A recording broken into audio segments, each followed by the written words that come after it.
Ricardo Almeida était un homme de 38 ans, avec une réputation qui traversait les frontières. Propriétaire d'une entreprise de construction multinationale et héritier de l'une des plus grandes fortunes du pays, il avait passé la dernière décennie entouré de femmes belles, sophistiquées et froides comme le marbre de son penthouse à São Paulo. C'étaient des mannequins, des entrepreneuses, des mondaines, toutes différentes en apparence, mais identiques en ce qui comptait vraiment. Aucune ne semblait le regarder, lui, seulement ce qu'il représentait. Et ce mardi d'avril, quand il rompit ses fiançailles avec l'influenceuse la plus célèbre du pays après l'avoir surprise à négocier un contrat publicitaire en cachette en utilisant son nom, Ricardo se rendit compte qu'il était épuisé, las du luxe, des mensonges, des apparences, las de se sentir vide. Cet après-midi-là, il avait besoin de silence. Il s'enferma dans le travail, cloîtré dans son bureau vitré au 35e étage. Les réunions s'éternisaient, les signatures semblaient automatiques. À 4 heures de l'après-midi, il demanda un café et ouvrit la fenêtre pour respirer. C'est alors qu'il entendit le bruit, le crissement rythmique d'une raclette traînant de l'eau. Il regarda dehors et vit, suspendue à la structure d'acier, une femme qui nettoyait les vitres extérieures de la façade. L'uniforme bleu était usé, les cheveux attachés en un chignon défait, le visage partiellement masqué par le reflet du soleil. Mais il y avait quelque chose en elle qui le fit s'arrêter. Une concentration calme, une sérénité étrange dans ce travail risqué. Ricardo observa pendant quelques minutes, presque hypnotisé. La femme se déplaçait avec précaution, comme si elle dansait avec le vent, jusqu'à ce qu'une rafale plus forte la fasse perdre l'équilibre pendant une seconde. Son cœur à lui s'emballa. Elle se rattrapa vite, respira profondément et continua comme si de rien n'était. « Folle », murmura-t-il, mais il continua à regarder. Quand elle termina son service, la femme descendit par l'ascenseur de service et disparut dans le parking. Ricardo, mu par une impulsion qu'il ne comprenait pas lui-même, appela le gestionnaire de l'immeuble et demanda qui elle était. « Natalia Souza, monsieur, sous-traitante de l'entreprise de nettoyage. Elle a 23 ans. Elle travaille ici depuis 3 mois. 3 mois. Et il ne l'avait jamais remarqué. Étrange. » Les jours suivants, Ricardo commença à remarquer plus qu'il ne voulait l'admettre. Elle arrivait tôt, avant 8 heures, saluait tous les gardiens par leur nom, apportait une gamelle en aluminium, déjeunait seule à l'ombre du parking et retournait au travail sans se plaindre. Rien en elle n'attirait l'attention par la richesse, mais par son absence. Elle était simple, authentique, et précisément pour cela, irrésistiblement différente de tout ce qu'il connaissait. Le vendredi, le hasard devint destin. L'un des câbles de sécurité de l'échafaudage se bloqua et Natalia resta coincée à 20 mètres de hauteur, sous le soleil brûlant. L'opérateur du treuil paniqua, criant dans la radio. Ricardo entendit le tumulte, courut à la terrasse et la vit là, immobile, en sueur, essayant de débloquer le mécanisme. Il ne réfléchit pas, prit le téléphone, appela les pompiers et alla à la fenêtre crier « Hé, tiens bon, j'ai appelé de l'aide !» Natalia leva le visage effrayé. « Tout va bien, ça s'est juste bloqué !» cria-t-elle en retour, la voix tremblante. Le vent balançait l'échafaudage, les cordes gémissaient. Ricardo entra en désespoir, comme si cette femme, une complète inconnue, était quelqu'un qu'il ne pouvait pas perdre. Quand les pompiers arrivèrent et la sortirent en sécurité, il attendit à la réception. Natalia descendit le visage pâle, sale de graisse et de poussière. Quand elle le vit, elle hésita. « Vous êtes le propriétaire de l'immeuble ?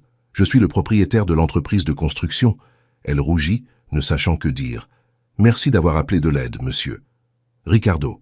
Monsieur Ricardo. » Juste Ricardo. Un silence gêné s'installa entre eux. Puis il dit ce qu'il ne dirait à personne d'autre. « Tu m'as presque fait mourir de peur. » Elle rit, timide. Un rire petit, réel. « Je suis habitué aux hauteurs. Et au risque ? Le risque, c'est de ne pas travailler. » Ricardo resta sans réponse. La sincérité d'elle le désarma complètement. Il demanda si elle avait besoin d'un trajet. Elle refusa. Dit qu'elle prenait 2 bus jusqu'à Villa Medeiros. Avant de partir, elle se tourna. « Merci encore.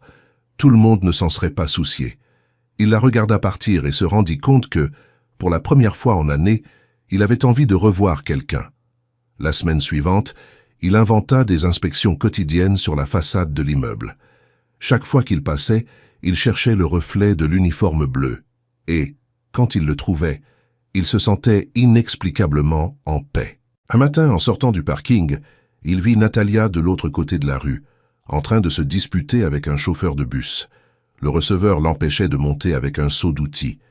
Ricardo traversa et intervint. « Quel est le problème ici ?» Le chauffeur reconnut l'entrepreneur et se figea. « Aucun, docteur, elle peut monter. » Natalia regarda surprise. « Vous n'aviez pas besoin de vous en mêler. Je l'ai voulu. » Elle respira profondément. « Merci. Laisse-moi te raccompagner. »« J'ai déjà dit, je prends le bus ? Et j'insiste. » Elle le regarda, évaluant si elle pouvait lui faire confiance. Après une seconde, elle hocha la tête. Dans la voiture, le silence était dense, mais confortable. Ricardo demanda si elle avait de la famille. « J'en avais. Mes parents sont morts quand j'étais adolescente. J'ai une sœur, mais on ne se parle pas. »« Pourquoi ?»« Parce que j'ai choisi de travailler. Elle a choisi de juger. » Il n'insista pas. À la fin du trajet, il demanda « Puis-je t'offrir un emploi direct dans mon entreprise ?»« Comme quoi ? Superviseur de nettoyage, meilleur salaire, sans échafaudage. » Elle réfléchit. « Merci, mais je préfère rester où je suis. »« Pourquoi ? » ?»« Parce que là-bas, personne n'essaie de me changer. » Ricardo sourit. Cette fille était une énigme. Les jours suivants, la pensée d'elle le poursuivit. La nuit, à la maison, entre verres de vin et silence long, il se rappelait son regard calme. Des mains fermes tenant la raclette à 50 mètres du sol. Une nuit, las des fêtes vides et des invitations automatiques, il éteignit son portable et sortit conduire sans destination. Il passa par des avenues, des ruelles, traversa la zone nord jusqu'à s'arrêter devant un condominium simple. C'était là qu'elle habitait. Il resta dans la voiture quelques minutes, essayant de comprendre ce qu'il faisait là. Puis il vit Natalia sortir avec un garçon dans les bras. Il devait avoir environ 3 ans, endormi. Le choc fut immédiat. Elle avait un fils. Ricardo observa, tandis qu'elle fermait le portail et marchait jusqu'à l'arrêt de bus, avec l'enfant endormi sur l'épaule. Pas de nounou, pas de luxe. Juste une mère épuisée mais digne. Quelque chose se serra dans sa poitrine. Le lendemain, il l'attendit dans le parking. « Bonjour, Natalia. » Elle sursauta. « Monsieur Ricardo, qu'est-ce que vous faites ici ? Je suis passé pour savoir comment tu vas. »« Je vais bien, merci. » Il hésita. « Hier, je t'ai vu avec ton fils. » Son corps se raidit. « Vous m'avez suivi ? » ?»« Non, je suis juste passé et je t'ai vu. » Elle respira profondément. « Il s'appelle Lucas. Beau nom. » Elle hocha la tête. « Le père a disparu avant sa naissance. » Ricardo sentit de la colère, pas contre elle, mais contre celui qui l'avait abandonné. « Et tu l'élèves seul ?»« Oui, et ça suffit. » La froideur dans sa voix était un mur. Il se rendit compte qu'il avait envahi un territoire sacré. Pendant les semaines suivantes, il évita le contact, mais le destin semblait conspirer. Un mardi d'orage, le système électrique de l'immeuble fit un court-circuit et la moitié des lumières s'éteignit. Les ascenseurs s'arrêtèrent, les portes se bloquèrent. Ricardo resta coincé au rez-de-chaussée avec Natalia, qui essayait d'organiser les employés. La pluie tombait fort dehors, le vent sifflait dans les fentes. « Ça va prendre du temps », dit-elle, s'asseyant dans un coin. Il s'assit à côté. « Au moins, on n'est pas suspendu au 35e. » Elle rit, et le son brisa l'atmosphère lourde. « Vrai. » Ils restèrent en silence, écoutant juste la pluie, jusqu'à ce qu'elle dise doucement « Pourquoi êtes-vous gentil avec moi ?»« Parce que personne ne l'est avec toi. » Elle le regarda, méfiante. « Tout le monde veut quelque chose. Et tu penses que je veux quoi ?»« Je ne sais pas encore. » Ricardo sourit. « Et si je dis que je veux juste parler ?»« Alors la conversation commence demain, sans pluie. » Il hocha la tête. Quand les lumières revinrent, l'ascenseur se débloqua. Ils montèrent ensemble mais ne dirent plus rien. Les mots restèrent en suspens dans l'air, plein de promesses.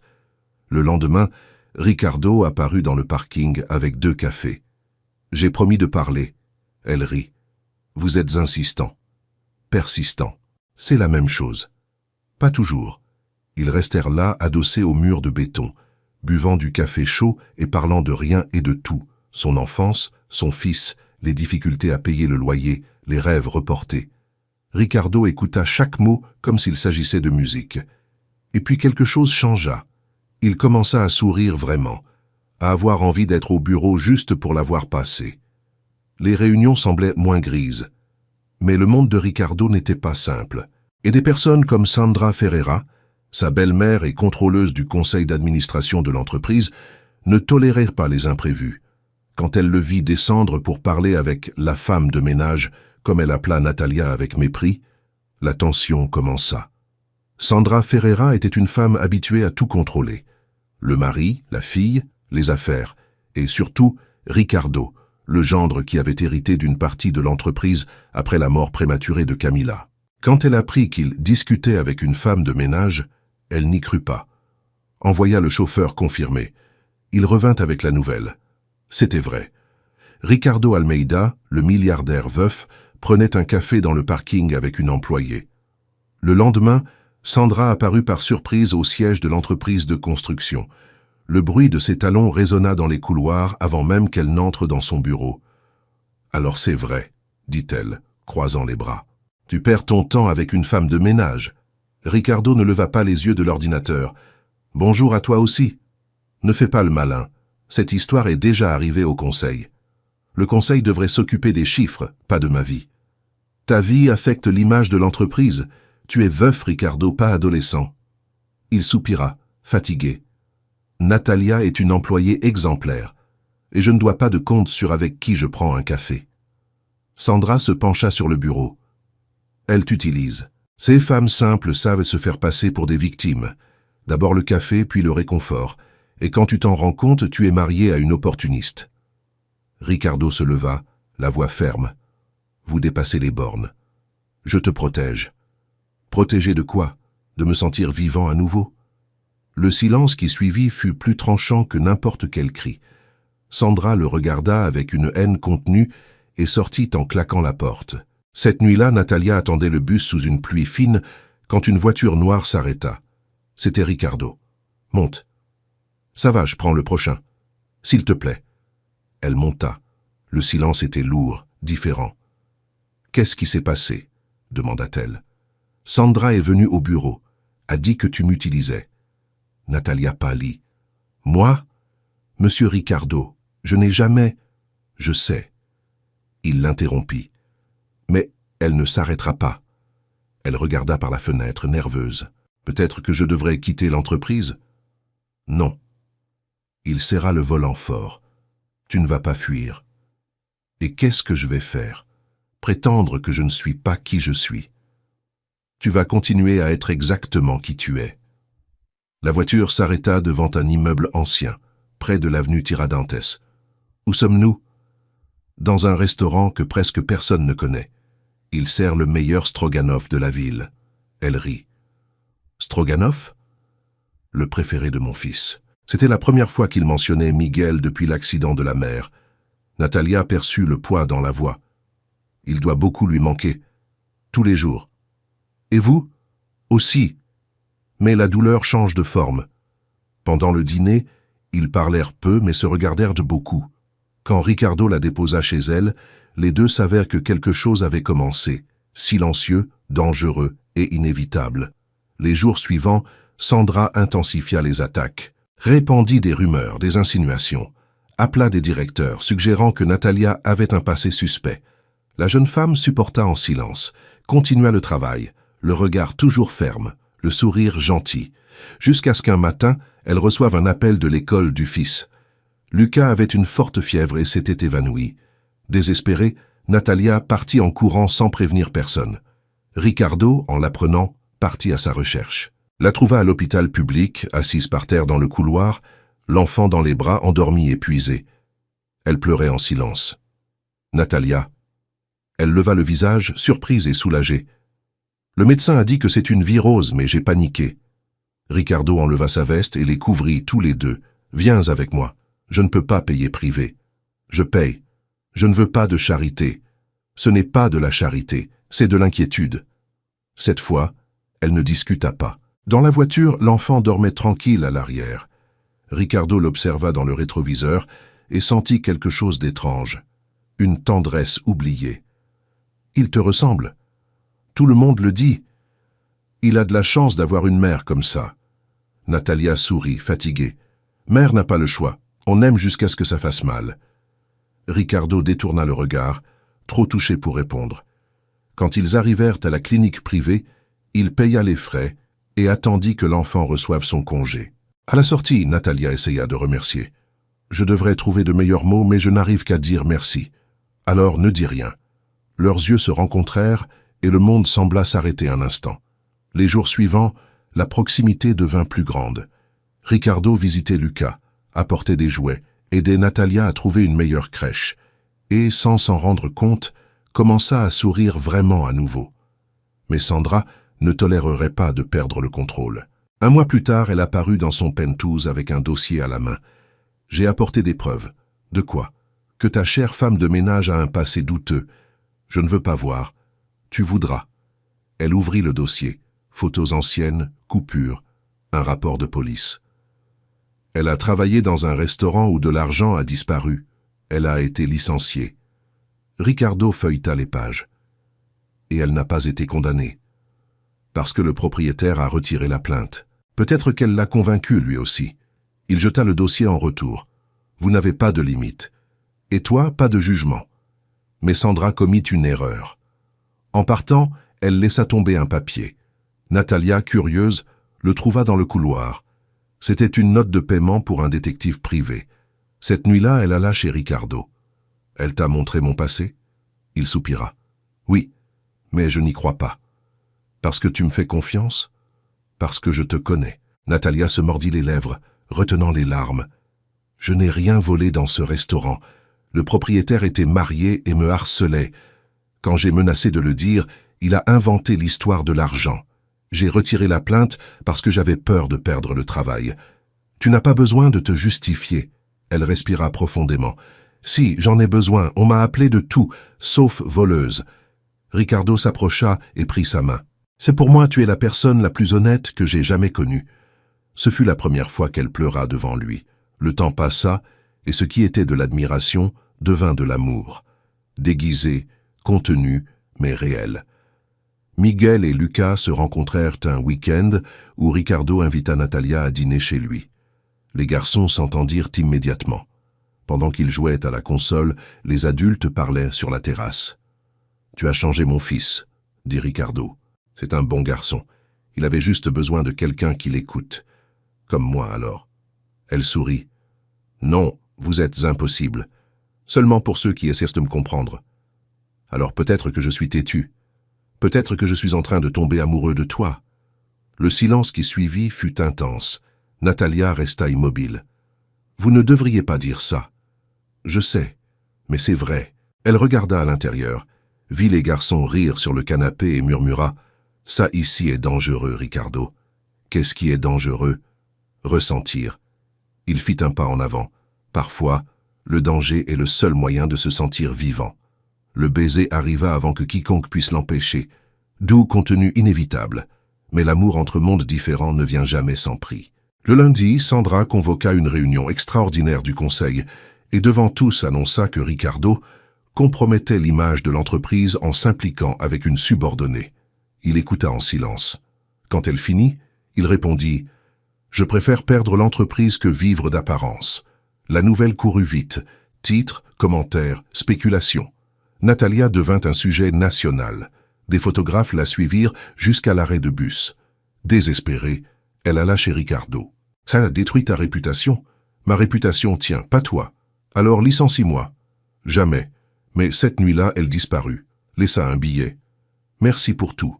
Prends soin de Miguel et oublie-moi. » Ricardo entra en désespoir. Chercha dans les hôpitaux, les gares routières, les taudis. Rien. Sandra apparut chez lui avec une compassion feinte. « Elle t'a abandonné. C'est ce que j'essayais d'éviter. » Il la regarda avec haine. « Si je découvre que tu as quelque chose à voir avec ça, je jure que tout est fini entre nous. » Et ce fut fini. 3 semaines plus tard, un journaliste livra à Ricardo une enveloppe. Photo de Sandra avec le détective, argent échangé, documents falsifiés. Elle avait planté les preuves qui avaient sali le nom de Natalia. Ricardo appela l'avocat, l'écarta du conseil et jura de tout corriger. Ce fut dans un refuge communautaire de la zone Est qu'il la trouva. Natalia s'occupait de personnes âgées, le visage plus mince mais le regard ferme. Quand elle le vit, elle se figea. « Qu'est-ce que vous faites ici ?»« Je te cherche depuis 21 jours. »« Pourquoi ?»« Parce que je t'aime. » Elle rit sans humour. L'amour n'efface pas l'humiliation. Mais il guérit la culpabilité. J'ai apporté des preuves. Il montra les photos. Sandra t'a détruite. Ses yeux se remplirent de larmes. Je le savais. Et maintenant, tout le monde le saura. Le lendemain, Ricardo convoqua une conférence de presse, exposa les documents, défendit Natalia, annonça sa démission temporaire et présenta des excuses publiques. La vidéo devint virale, et pour la première fois, tout le pays encouragea pour lui. Quand tout fut fini, il alla la voir. « Tu es libre maintenant. Tu peux choisir ce que tu veux. Je veux juste la paix. Et si la paix était avec moi ?» Elle sourit, fatiguée, mais vraie. « Alors peut-être que j'accepte d'essayer. » Des mois plus tard, ils achetèrent une maison simple à Campos do Jordão. Lucas et Miguel étudiaient dans la même école, inséparables. Les dimanches, Natalia faisait des pancakes et Ricardo allumait la cheminée. Leur bonheur était discret, mais réel. Pendant ce temps, Sandra vendait ses actions, seule, ignorée par ses anciens alliés. Essaya de visiter Miguel une dernière fois, mais il se cacha derrière Natalia et dit seulement « On n'a plus besoin de toi ». Les mots la frappèrent comme un poignard.